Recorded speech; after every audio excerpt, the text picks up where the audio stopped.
Yeah, no, absolutely. There's been a lot of talk about Michigan's cupcake schedule, and no lies detected there. As somebody who's been to a lot of games this year, excited to have a real football game to really discuss. I'll tell you guys, I don't know when you're talking about UNLV and Bowling Green and Indiana and Rutgers, it's like I don't know how much more I can really create content out of this. So it's nice to have a true, big time opponent on the schedule. But yeah, I mean, when I look at Penn State, I look at the running backs, and those two are as dynamic as you're going to see in the Big Ten. I think that defense is lights out. That's going to be Michigan's toughest test, maybe all year, honestly. I think that defense is legit. Marty, is real quick, just going to ask you a question. Is there any news surrounding Chop Robinson's availability this weekend? Because that's a pretty big deal, for both sides of this game. Yeah, it's definitely a big deal. James Franklin told the media today he is hopeful that Chop will play on Saturday. He did not play against Maryland, but he traveled with the team. He was fully dressed and fully participating in pregame warmups. So I think all of that's pretty telling. The fact he did all of that, and then coming out of it, they're hopeful he's going to play. I would assume we see him, and I mean, it might be limited with snaps. It might not be the 60, 65 snaps a game he typically plays, but I would assume we see Chop in some fashion. And, that's a really good defensive end room, even without Chop Robinson. So it's crazy because he might be the best player on their defense, but it's still one that they've been able to survive without. Now, you're going to beat Michigan, you're going to need Chop. But I would expect, I don't know if he'll be 100%. I don't know how many snaps he'll have. It might be on a pitch count, but I would expect we see him in some fashion. Yeah, that's a game changer, right? I mean, obviously, watching the Michigan Purdue game, I need to still do kind of a deeper dive. I had a wedding, and one of my very good friends was in the wedding, but I had my phone in one hand, drink in the other on the dance floor. So I was trying to watch as much as I can. I still got to break it down a little bit, but I noticed there was some pressure. I think Purdue's defensive ends are pretty good, and they were able to generate some pressure. And I think you saw McCarthy have a little bit of happy feet on Saturday. Even then, though, a lot of us in the Michigan sphere were like, "What's going on with 9?" And he still is 65%, 335 yards, 9 yards an attempt. Like his off game is still pretty damn good. Which I've seen a lot of Michigan quarterbacks, so it's kind of nice to have that be the guy under center for Michigan. But yeah, I think from the Michigan end, there's a lot of things that I love about this team, but I think I'm a little bit concerned about the run game going up against Penn State right now. They're not really firing on all cylinders. So Marty, love to know what you hear about that. My one thing with that, though, is similar to last year coming into the Penn State game, Michigan played at Indiana, really wasn't able to get the run game going. It was a lot of McCarthy's arm, and the reads were shut off for McCarthy. He's not really running, got to keep him healthy. And then for Penn State, they had some designed runs for him that really opened some things up and were kind of, key catalysts on those 2 long touchdowns that Corum and Edwards had to start the second half last year. So Marty, I'd love to know what you think about Penn State defense coming in against this Michigan offense, maybe a little bit more balanced than they've been in the past, more of a dynamic playmaker at quarterback who's a year older now. But the run game is maybe not as explosive as it was in 2022. Yeah, I mean, I definitely think, as I'm sure this has come as no surprise to anybody, Manny Diaz is a very prideful individual. Manny Diaz is probably a top 5 defense coordinator in the country. I've got no doubt Manny and this crew is going to be ready to go for Saturday after what happened last year in Ann Arbor. They are going to be out to prove a point. The rush defense has been questioned since that game, and it's kind of built up to this because everyone in Penn State circle said, well, yeah, the rush defense has been great since then, but it doesn't matter if you can't stop Michigan. And I think they're built for success. I really do. If you go back and rewatch that game last year, Penn State was incredibly not gap sound, and that was as big a problem as anything. That happened this year in the season opener against West Virginia. Now, to West Virginia's credit, other than Michigan, that's the best offensive line Penn State has played all year and will play. West Virginia's offensive line is really good. But since then, this defense has been stellar against the run. Mark and I talked about it before you joined us.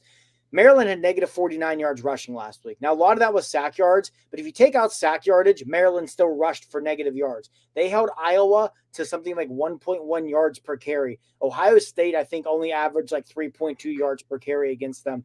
They have been extremely good against the run. I think they're going to be extremely motivated on Saturday. I think you're going to see them play a much more gap sound style of defense. And I really do think that if Michigan is going to win this game, I mean, make no buts about it. If I was making a prediction today, I would predict Michigan. Now, obviously, with everything going on, who knows? I've said that this is a game you probably safely can't predict till Saturday morning because just you don't know what's going to happen with the Big Ten and the coaching staffs and that sort of thing. But I think if Michigan's going to do it, it's going to be on McCarthy because I do think Penn State's going to do a good job of handling the running game. I mean, you would know better than me, but it does seem from what I've read, what I've seen of Michigan this year, this offensive line, it's not bad, but it's not as good as it's been. And Penn State's defensive line might be the best in the Big Ten. So I think that's a combination where Michigan's going to get their runs. Corum is so good. Edwards is so good. But I don't think it's going to be a repeat of last year where they're just running wild either. So I do think McCarthy is going to have to make some plays. And, go back 2 years ago, that game in Happy Valley, what did it come down to? It came down to Cade McNamara making some big throws late in the fourth quarter for Michigan, to pull it out. And I think it might be similar to that where McCarthy's going to have to make some plays because I do think this Penn State defense, you mentioned it being balanced. It is very balanced. The pass rush is tremendous. The run defense has been great. The secondary has been really good. And I think most of all, they embody Manny Diaz. Manny is aggressive. He's fiery. He trusts his system. He believes in it. And so do these guys on defense. If they give up a big play, they don't worry about it because in their minds, hey, we're getting a TFL. We're getting a sack. We're going to force turnover. So it doesn't matter. And I think that, like I said, they're going to be very motivated on Saturday after what happened last year. I think the interesting thing when I look at Michigan's performance in the run game, though, because if you go and look at, I would say the three toughest defenses, against the run that they have played in 2023 so far have been Nebraska, Rutgers, and Minnesota. And it felt like they got whatever they wanted in those games. And now against Indiana, Michigan State, and Purdue, it just felt like we're not going to put McCarthy at risk. Now, he will still scramble because he is that kind of guy. Every time I watch Michigan on TV, they talk about being a hockey player and the competitive nature and just not being afraid of contact, which I get a little nervous sometimes, right? That depth is not there. There's no Cade McNamara behind you, right? But I do think that his legs are going to be incorporated into the offense. I think that will probably open some things up a little bit, cause some hesitancy from the linebackers. But, I think it's going to come down to, like you said, J.J. McCarthy. And then on the other side, Drew Allar, I try to be fair, and I haven't seen a ton from him this year so far that's lived up to the hype, right? 5-star, top 10 player coming in 2022. The yards per attempt have not been great, but he has bounced back really well, against Indiana and Maryland. It just seems like they don't let him just, let it rip. I mean, they had the long touchdown to win the Indiana game. It's like, man, you got to let this kid just go out there and rip it, make mistakes, learn from it. Like, I don't think as a first-time starter having, 20 touchdowns, 1 pick, it's great. But I if I'm a Penn State guy, I'd like to see him make more mistakes and learn from them so you get to this part of the season and you don't have so many question marks. So I'd love to know what you think because I feel like they need to take the training wheels off, man. Let this 5-star go be a 5-star. You have to just do that sometimes and take the lumps. Hey, you're preaching to the choir there. I mentioned this to Mark earlier. Some of my cohorts and I, rivals with Happy Valley Insider, we joked that once if he threw that interception against Indiana, like, hey, it's okay. Take a deep breath, Drew. It's going to be okay. And since that interception, he's coming off by far the best game of his career against Maryland. It was just Maryland, but man, some of the throws he made were just. I said it to Mark. There was 3 or 4 throws he made in that game. Half the quarterbacks in the NFL aren't going to make that throw, and that just kind of goes to your point of, hey, he's got the arm talent. Let him show it. But dating back to that last drive against Indiana, I don't have the exact stats in front of me right now, but he's something like 30 of 40 for 300 yards and 5 scores. So, like, since he threw that interception, it's almost like, hey, you know what? He realized it's going to be okay. You can make mistakes and learn from them. And even the coaching staff, the game they called against Maryland was completely different than any other game they've called this year. There were multiple deep shots. More than not, they worked. Some of the ones that weren't on Drew. Like there was a deep post to Keandre Lambert-Smith where he just broke the wrong way coming out of his route, or else it would have been a 60-yard touchdown. There was a drop on what could have been a touchdown on a deep throw. But I'm with you. Like, take the training wheels off, let him sling it. And I will say that the fact we didn't, not just that we saw it against Maryland, but Dante Cephas, the transfer receiver from Kent State, had by far his best game of the season. You finally maybe feel comfortable. You've got 2 legitimate receiver options with Cephas and Keandre Lambert-Smith. Obviously, that opens things up a lot more too. So I do think if they're going to pull the upset on Saturday, Drew has to play the way he did against Maryland. I think if he plays the way he did against Maryland, and it's not a coincidence that he had that game, and it was the best game Katron Allen's had running the ball all year either. Those two things definitely go hand in hand.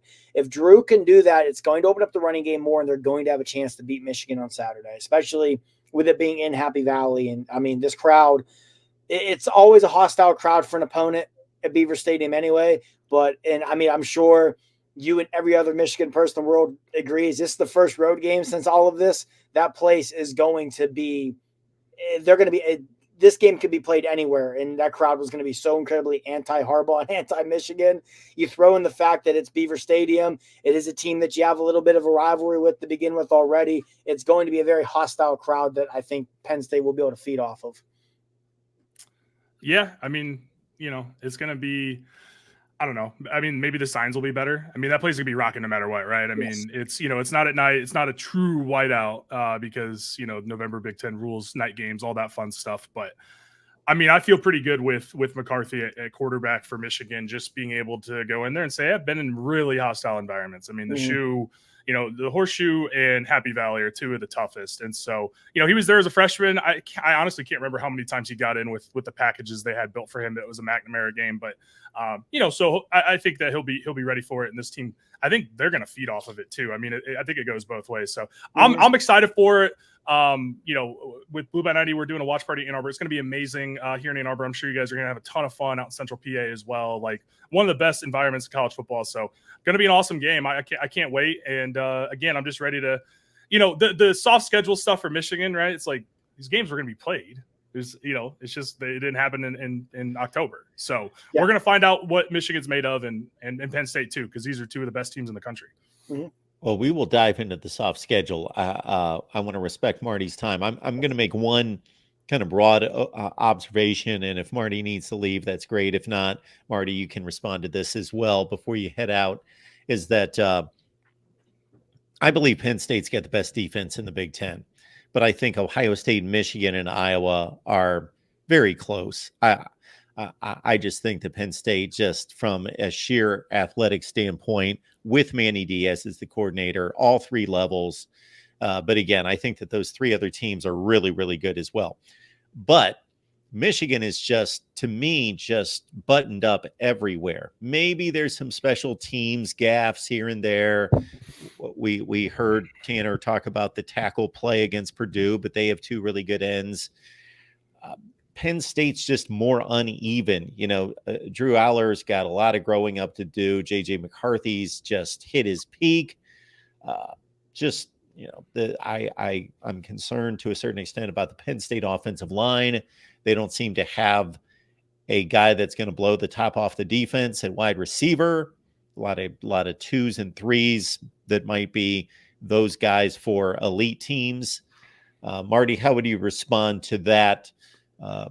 Where Penn State's a little bit more uneven and Michigan seems to be just a complete team. Yeah, I'd agree with everything you said. I mean, I've said it, Keandre Lambert-Smith, Dante Cephas, that group, I think they're good receivers, but they are good number twos. They don't have a true number one.